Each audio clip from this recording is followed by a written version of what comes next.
Honda one of the most biggest two wheeler and four wheeler company जिसे Soichiro Honda ने start किया था। उनके पिताजी एक लोहार थे और एक नॉर्मल सी साइकिल रिपेयरिंग की दुकान चलाते थे। और यही नहीं, सोइचिरो होंडा के पहले बिजनेस के एक फैक्ट्री में वर्ल्ड वॉर 2 के दौरान एक बॉम्ब गिर गया था, जिसकी वजह से फैक्ट्री पूरी तरीके से तबाह हो गई। और यहाँ तक कि एक रिपोर्ट के मुताबिक सोइचिरो होंडा ने एक बार नशे में आकर एक नाचने वाली लड़की को सेकंड फ्लोर की विंडो से धक्का दे दिया था। तो आज के वीडियो में हम जानेंगे सोइचिरो होंडा और होंडा कंपनी के कमाल की स्टोरी के बारे में।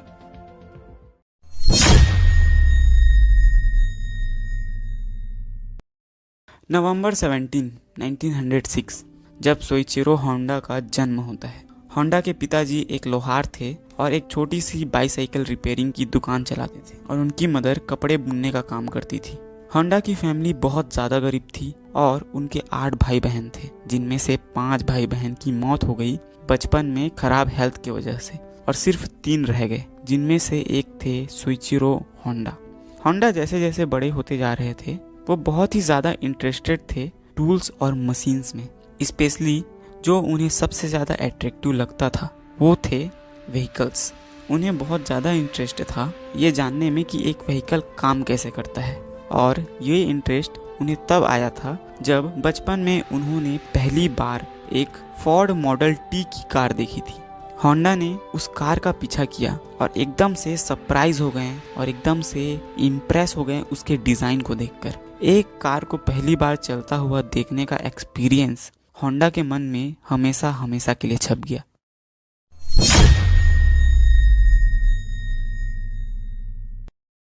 उस समय जापान में बाईसाइकिल बहुत ज़्यादा पॉपुलर हो रही थी। होंडा के फादर के शॉप में हमेशा कस्टमर्स की लाइन लगी रहती थी। होंडा अपने फादर को काम करते हुए देखते थे और अपने फादर की काम में मदद भी करते थे। लेकिन होंडा के जीवन में अगर पढ़ाई की बात करें तो होंडा पढ़ाई में बहुत ज़्यादा बुरे थे और उनके ग्रेड्स बहुत ज़्यादा कम थे। और जैसा कि होंडा बचपन से ही अपने फादर के शॉप में काम करते हुए ही बड़े हुए हैं, होंडा के फादर होंडा को इतनी लगन से काम करते हुए देखकर ये समझ गए कि होंडा को मशीनरीज और इंजीनियरिंग से कितना ज़्यादा लगाव है।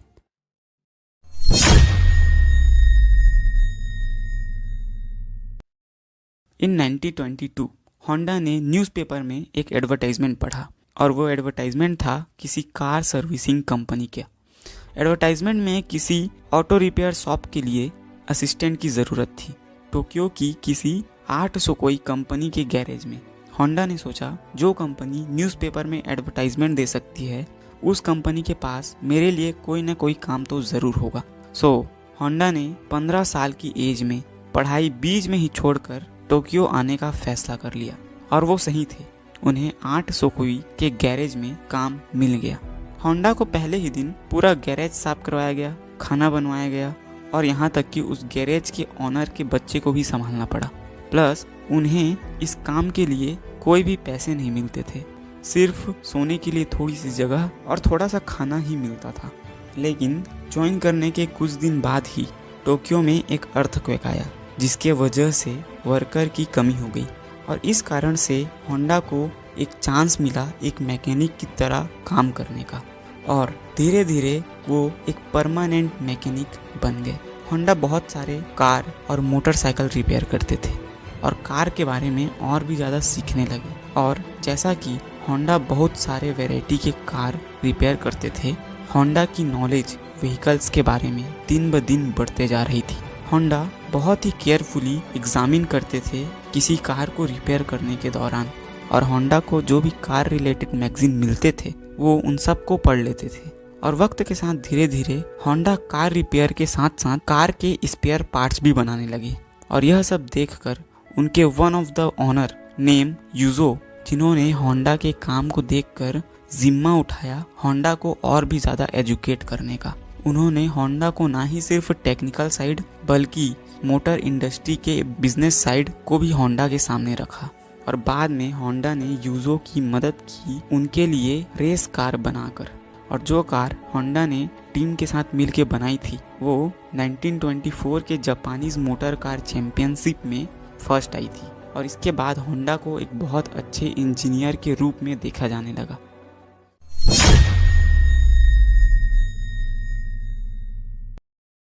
जब होंडा 20 साल के हुए तो होंडा को मिलिट्री में जाना पड़ा, लेकिन मेडिकल एग्जामिनेशन के दौरान पता चला कि होंडा कलर ब्लाइंड थे, जिस वजह से उन्हें सेलेक्ट नहीं किया गया। और यहाँ पर होंडा को मिलता है अपनी जिंदगी की सबसे बड़ी अपॉर्चुनिटी।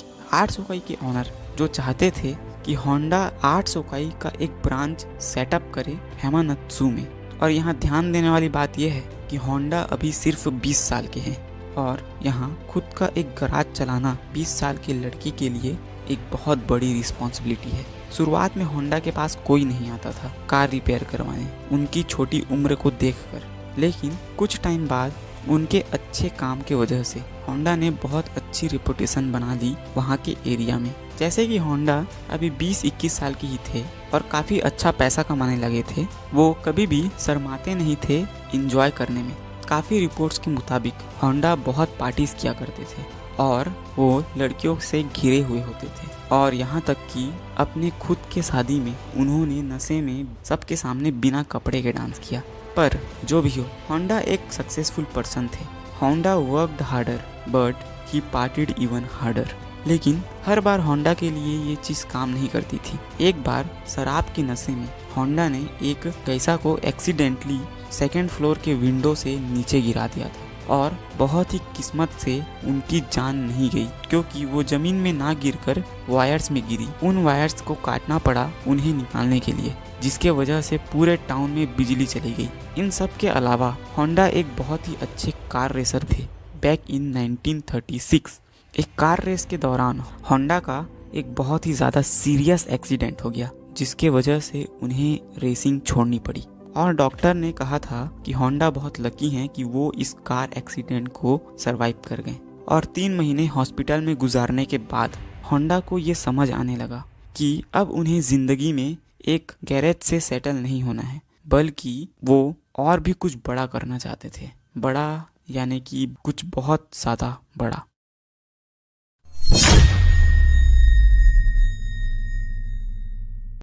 होंडा को एक बहुत बड़ी अपॉर्चुनिटी दिख रही थी मैन्युफैक्चरिंग इंडस्ट्री में। उन्होंने आर्ट सोकाई से पूछा कि क्या वो इस शॉप को एक प्रिस्टन रिंग्स बनाने वाली कंपनी में बदल सकते हैं। आर्ट सोकाई को इसमें कोई प्रॉफिट नहीं नजर आया, इसलिए उन्होंने होंडा को मना कर दिया। होंडा को सिर्फ एक नॉर्मल सी शॉप नहीं चलानी थी, तो होंडा ने और उनके एक दोस्त ने मिलकर डिसाइड किया अब वो खुद की कंपनी खोलेंगे, नेम्ड तोकाई सेइकी हेवी इंडस्ट्री। शुरुआत में होंडा अपना पूरा दिन आर्ट सोकाई के कार रिपेयरिंग शॉप में बिताते थे और रात को अपनी नई कंपनी के लिए काम करते थे।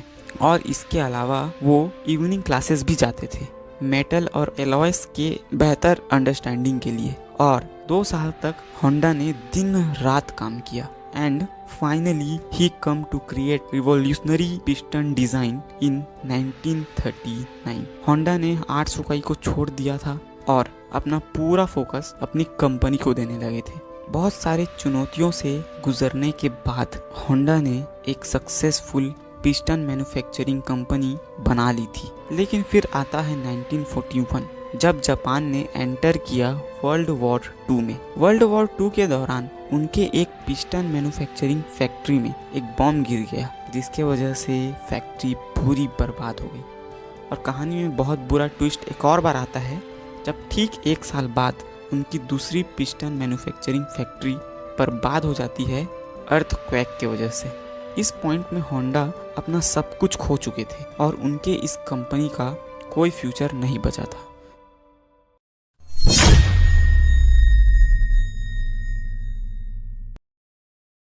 इस पॉइंट तक होंडा के पास कुछ बचा नहीं था और जो थोड़ा बिजनेस बचा था उसे होंडा ने टोयोटा कंपनी को बेच दिया। वॉर के ख़त्म होने के बाद सब तरफ ऑयल की बहुत ज़्यादा शॉर्टेज पड़ने लगी। ट्रांसपोर्टेशन भी बहुत ज़्यादा महंगा हो गया था। लोगों को इस टाइम में बहुत इजी और एक सस्ता मोड ऑफ ट्रांसपोर्टेशन चाहिए था, तो होंडा ने इस डिमांड को फुलफिल करने के लिए ज़बरदस्त आइडिया निकाला।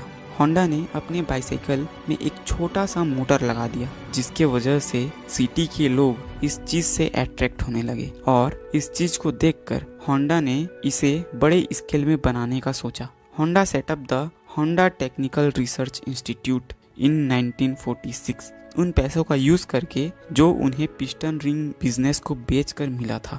जैसे ही होंडा ने इस प्रोडक्ट को लॉन्च किया, ये लॉन्च बहुत बड़ी हिट साबित हुई all over the Japan. Honda के पास इतने ज़्यादा ऑर्डर आ रहे थे कि होंडा इन ऑर्डर्स को फुलफिल नहीं कर पा रहे थे। होंडा को और भी ज़्यादा इन्वेस्टमेंट चाहिए था और प्रोडक्शन बढ़ाने के लिए, लेकिन उस वक्त इन्वेस्टमेंट मिलना बहुत ही ज़्यादा मुश्किल था। तो होंडा ने अपने स्मॉल कैपेसिटी के साथ ही उस बिजनेस को आगे बढ़ाया। Honda also partnership with Takeo Fujisawa. कुछ सालों में होंडा ने जापान की टू व्हीलर मार्केट को पूरी तरीके से कैप्चर कर लिया। फिर होंडा ने अमेरिका में एंट्री मारने की सोची और होंडा के मोटरसाइकिल इतने ज़्यादा कमाल के थे कि ये अमेरिकन लोगों को भी बहुत पसंद आई और होंडा ने अमेरिका के टू व्हीलर को भी कैप्चर कर लिया। होंडा 1960 तक दुनिया की सबसे बड़ी टू व्हीलर कंपनी बन चुकी थी। टू व्हीलर में इतनी बड़ी सक्सेस पाने के बाद अब वक्त आ गया था होंडा के बचपन का सपना पूरा करने का।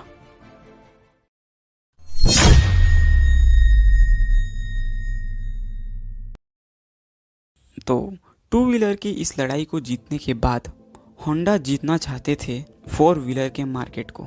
फोर व्हीलर के इंडस्ट्री में बहुत बड़ा कंपटीशन था क्योंकि अमेरिका की बहुत बड़ी कंपनी इस कंपटीशन में थी, जिसे टक्कर लेना एक बहुत बड़ी बात थी। लेकिन होंडा ने जो सोच लिया वो सोच लिया। होंडा एक रिस्क टेकर थे।